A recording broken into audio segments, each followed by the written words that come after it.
Hello, everyone, and welcome to this sixth in a series of New Brunswick business webinars. I am John Wishart, and I'm CEO of the Chamber of Commerce for Greater Moncton. If you're watching this video, it means that you are in business here in New Brunswick and looking for answers to questions for your business as we all face an unprecedented situation due to COVID-19. And we're now also looking towards economic recovery. As the saying goes, we are all stronger together. And this series of webinars is the product of a collaboration between the Conseil économique du Nouveau-Brunswick, Opportunities New Brunswick, the Canadian Federation of Independent Business, the New Brunswick Business Council, the Atlantic Chamber of Commerce, which includes our own Greater Moncton Chamber, and many other partners and networks. This sixth webinar's theme is preparing your business for reopening. We're going to guide you through this preparation with a series of steps and what frequently asked questions you will likely ask yourself as your business works through these steps towards reopening. Now, I have a series of panelists with me today who can help answer these questions. So before we begin, I'd like to mention that this webinar might not answer all of your questions.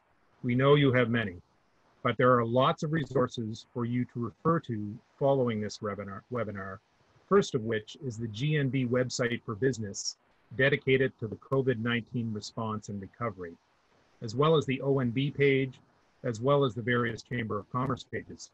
So let's get started. I'll begin by briefly introducing today's panelists.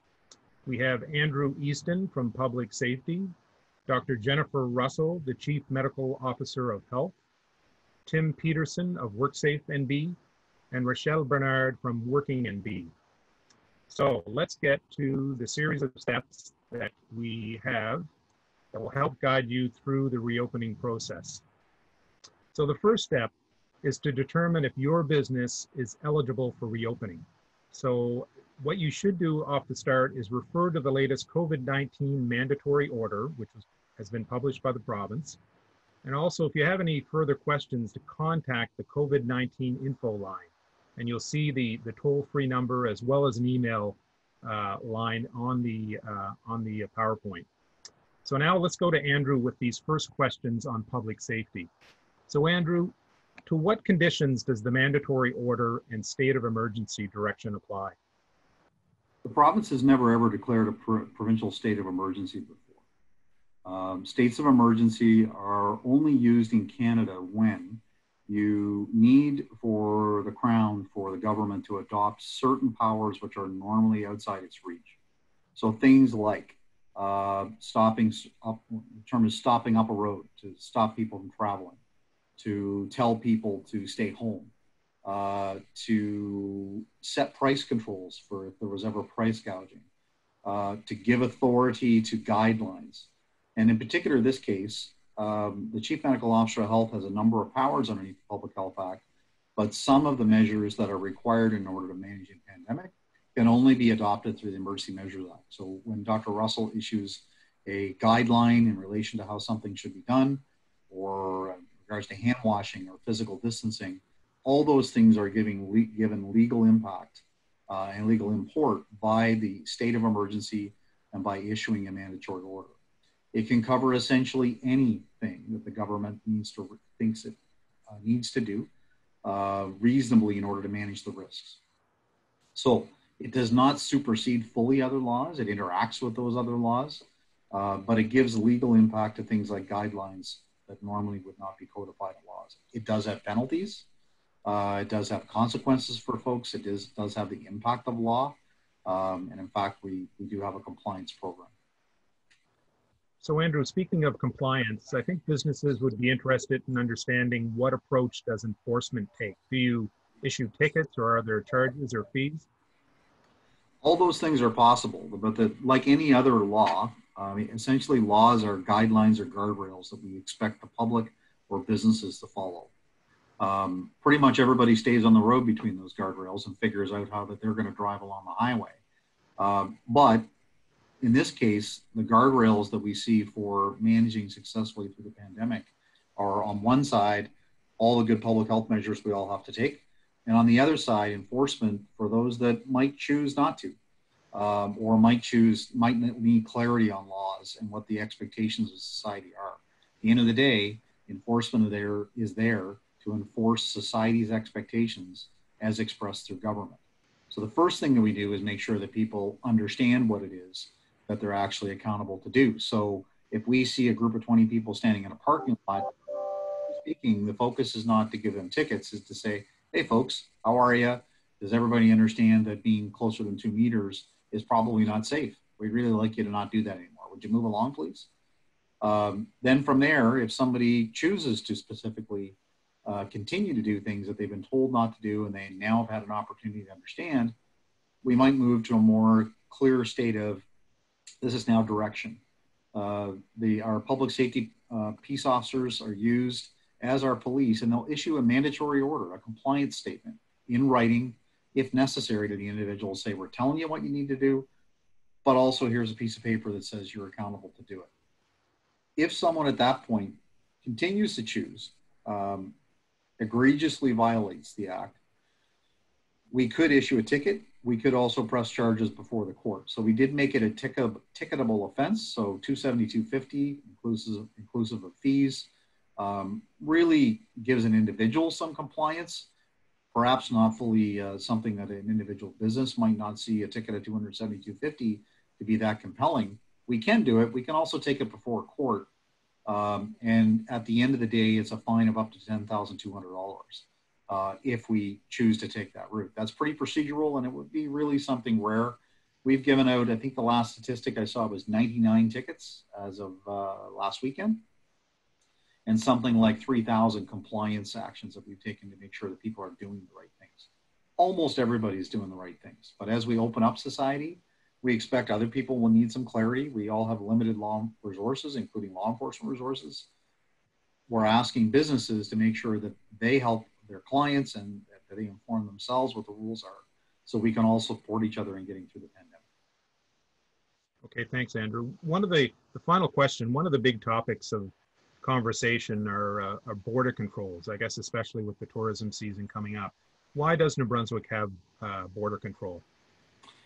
So we've taken those measures specifically because we felt, and you may have heard Dr. Russell express, is that the biggest risk is actually travelers. Whether it's in New Brunswick or traveling away and coming home, or whether it's someone coming into our jurisdiction, those are where the health risks are. New Brunswick right now is an island within an island. On our entire continent, we have the lowest case rate, the lowest positivity rates in the country, and I think in North America at the moment. That puts us in an enviable position as we don't have much disease, but it also makes us very vulnerable. I've likened it to, we've got a forest that's very dry. Out there, we're all used to thinking about forest fires. And when we have that, what we do is make sure we've got people aware of what they're allowed to do in the forest. We make them take a fire extinguisher. We have some firefighters and some water bombers, but we don't have all those things that we need in perpetuity in full volumes to manage hundreds of fires. Border control measures let us reduce the risk. We specifically have taken measures to allow commerce to continue almost unimpeded. But are really looking at those things that are coming through New Brunswick or into New Brunswick that are not essential to the functioning of civil society. So we don't need to do it. We're not going to let folks do it. And pretty much the same methods taken at the US-Canada border at the same time. So we're confident that this has been a major piece of what our success has been in New Brunswick. Not kidding when I say we stood up that function in 36 hours. We have 125 peace officers out there that are doing that work 24/7 at 9 different locations, including airports in New Brunswick. Huge challenge to sustain, and we've been given clear direction. That'll be the last measure we stop. So you can expect to see those in the future. You can expect us to see us being even clearer about what the rules are, not tightening up so much as just being clear and helping people understand that it's managing public safety and public health risks. Great, thanks for those answers, Andrew. Everyone, we're moving on now to step 2 in the process for business reopening, and that involves reviewing and implementing any official measures that have been announced by the government of New Brunswick. So those measures are outlined in the guidance document that's been published on general public health measures during the COVID-19 recovery.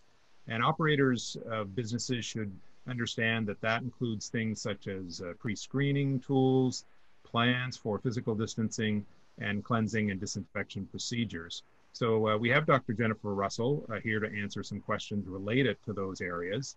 So Dr. Russell, to start off, a question that a lot of business owners are asking is, will my business be able to operate as business as usual?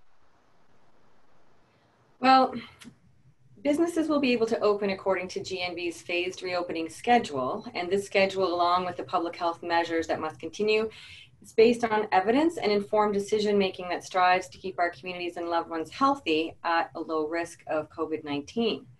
So this means that business as usual will not be occurring for most organizations. We need to adapt to protect everyone. However, by implementing the necessary public health measures, you can return to opening your business. COVID-19 has been difficult for everyone, and we all must continue to do our part to keep everyone in New Brunswick safe, as it remains a serious risk and threat to our population.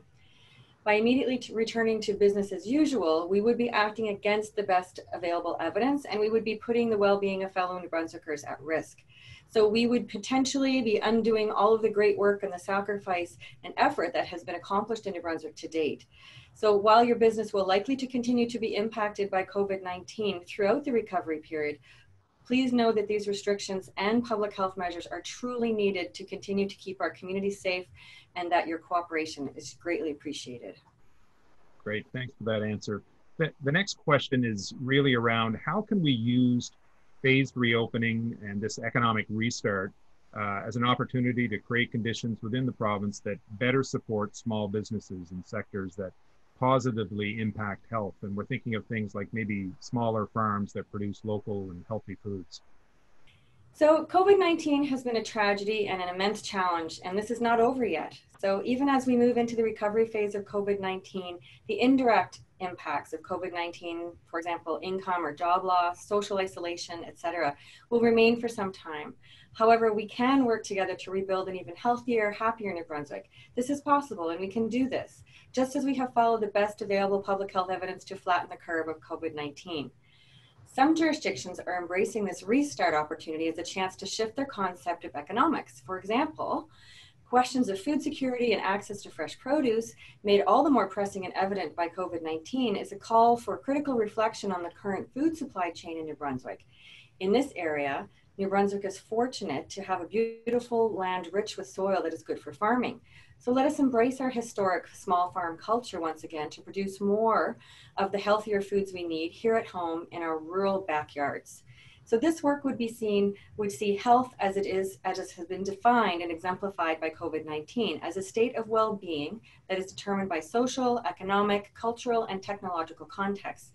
By embracing this broader definition of health and making smart decisions across each of these contexts based on best available evidence, we can start our economy. We can restart our economy. Better yet, we can restart our society to the best and healthiest that it can be. Considering all the aspects of health are also part of the mandate of the Office of the Chief Medical Officer of Health. And this can be an opportunity to learn and regrow better. So let's continue to lead the way. So our final question, Dr. Russell, involves employee safety. How can we address any employee concerns about the risks to their personal safety or the safety of their families as we begin to reopen our businesses? So the COVID-19 pandemic has impacted all aspects of our lives. We've had to adjust to strict restrictions and many other changes in a short period of time to keep people and communities safe. As we move towards recovery and we adapt yet again to a new normal, many people who haven't been interacting with others outside of their household may be uncertain about what will happen when they resume. So as you plan for the reopening of your business, ensure you fully understand the public health measures that need to be in place for your business to operate during phased recovery. Consider how the operational changes you will be making to follow the public health measures may impact your employees.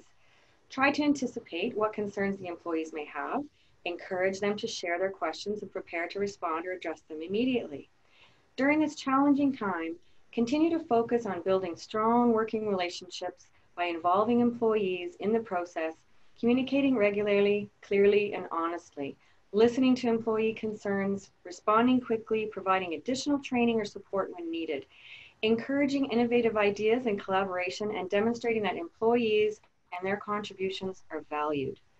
Taking proactive steps to engage and support your employees before, during, and after reopening will help ensure a productive and successful transition for your employees and your business throughout each phase of recovery. Our business community has an important leadership role during recovery, and we ask that you continue to do your part to keep our people and our province safe and healthy. Thank you, Dr. Russell. It really is a collaborative effort between government and the business community to see us through to the next phase. I agree. So the next step in the process of reopening is step 3, which is developing an operational plan. So your operational plan does not require Government of New Brunswick approval, but the government does ask that you keep it on file in case you're called upon to present it. And government will help you in this process with a pre-screening checklist that's been developed for business.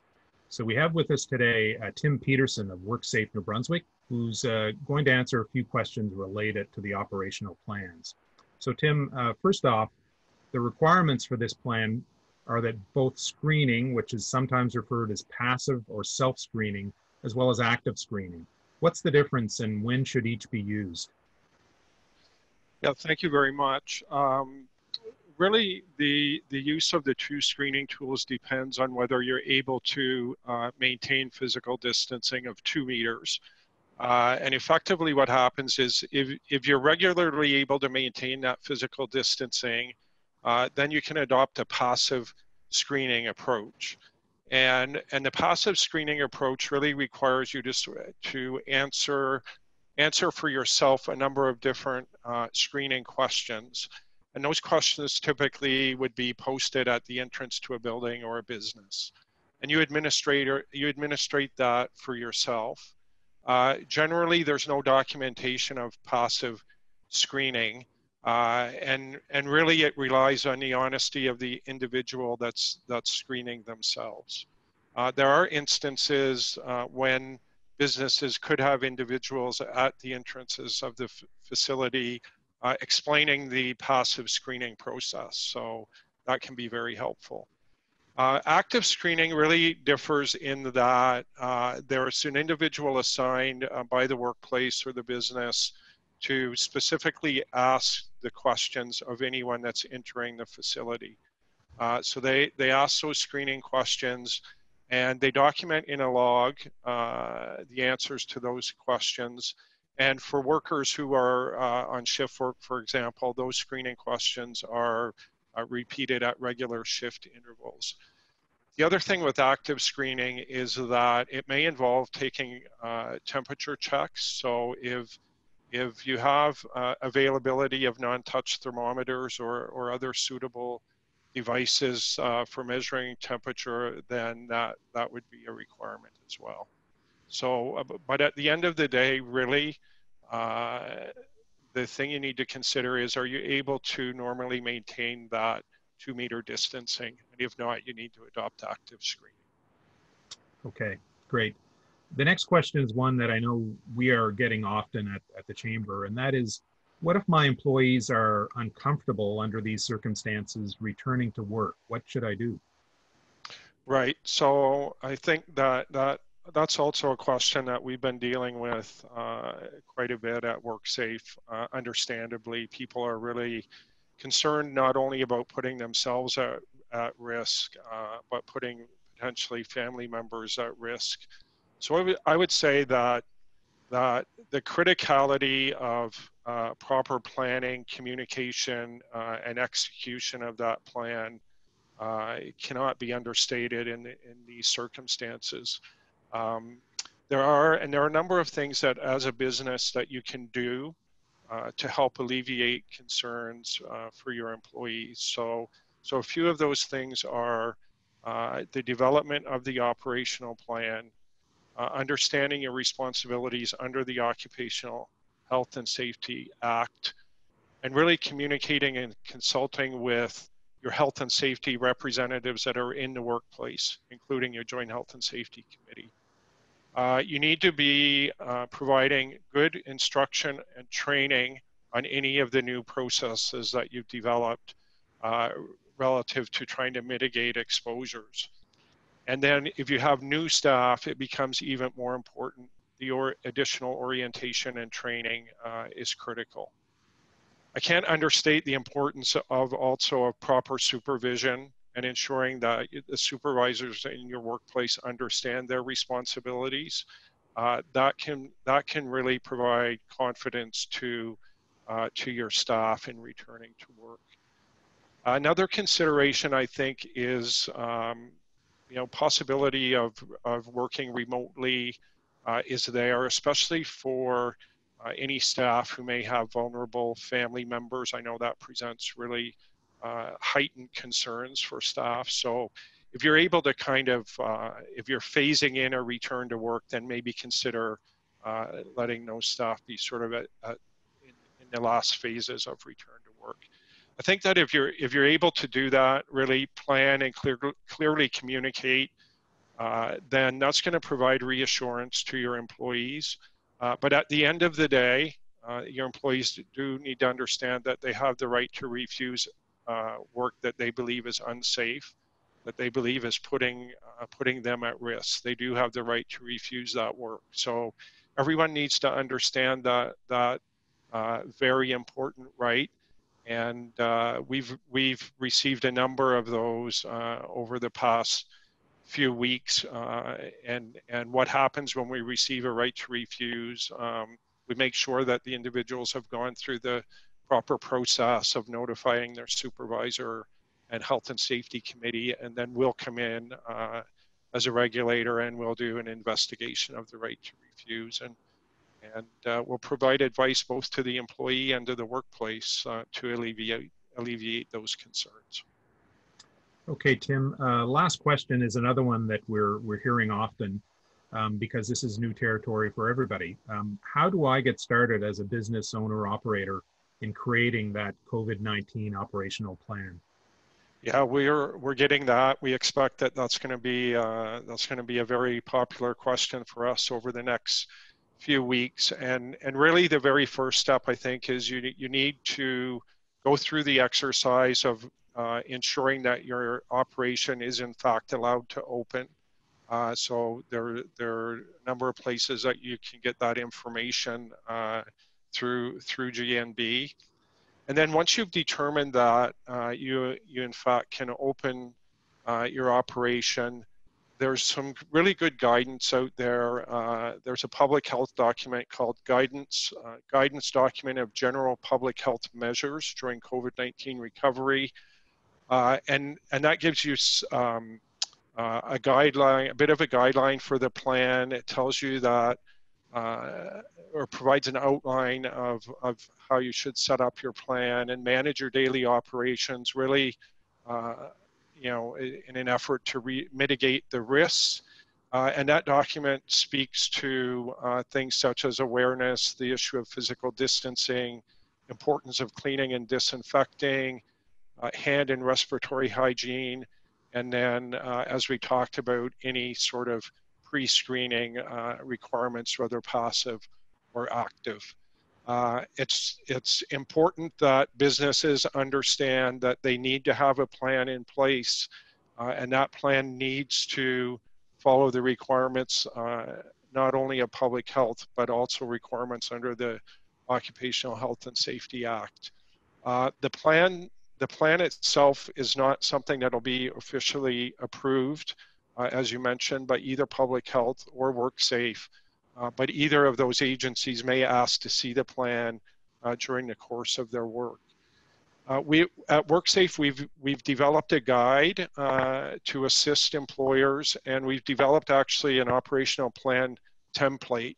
I'm hoping that that guide and that operational plan template will be available to all workplaces as early as this morning, actually.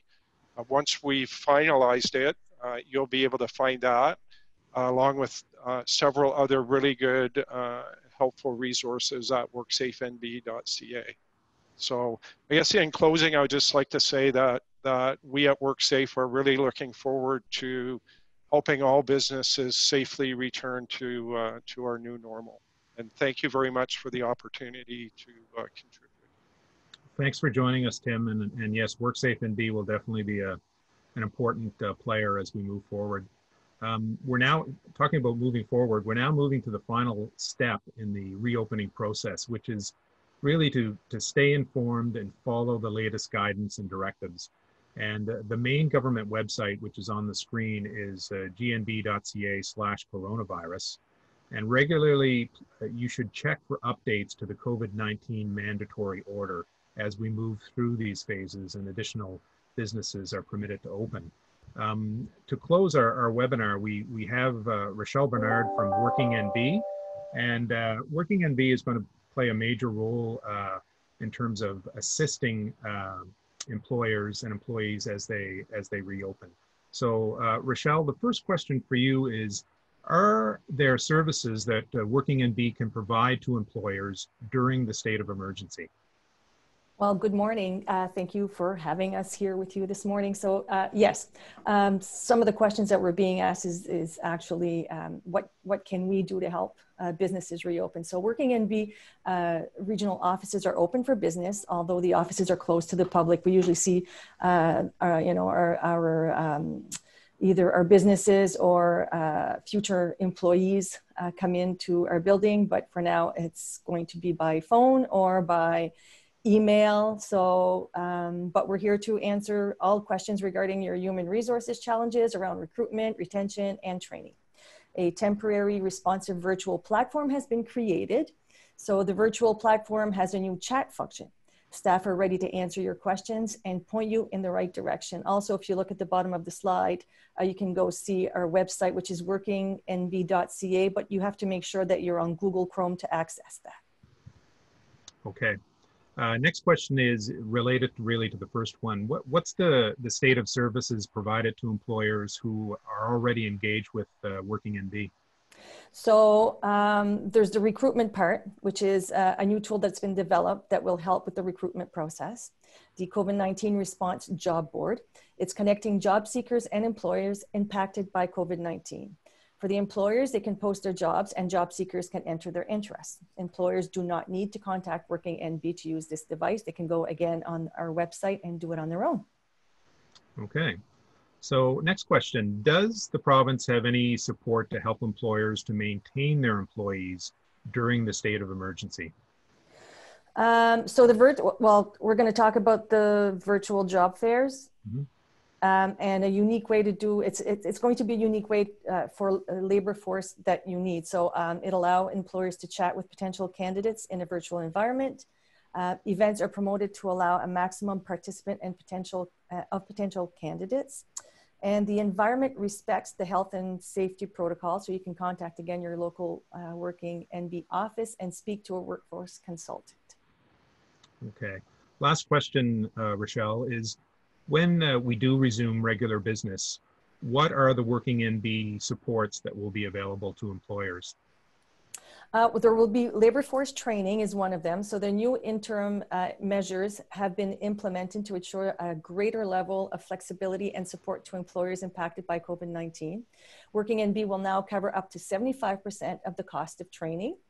We'll support employers who require support with health and safety protocols. Again, you can contact Working NB offices. As I said, all of us across the province are there to answer your questions.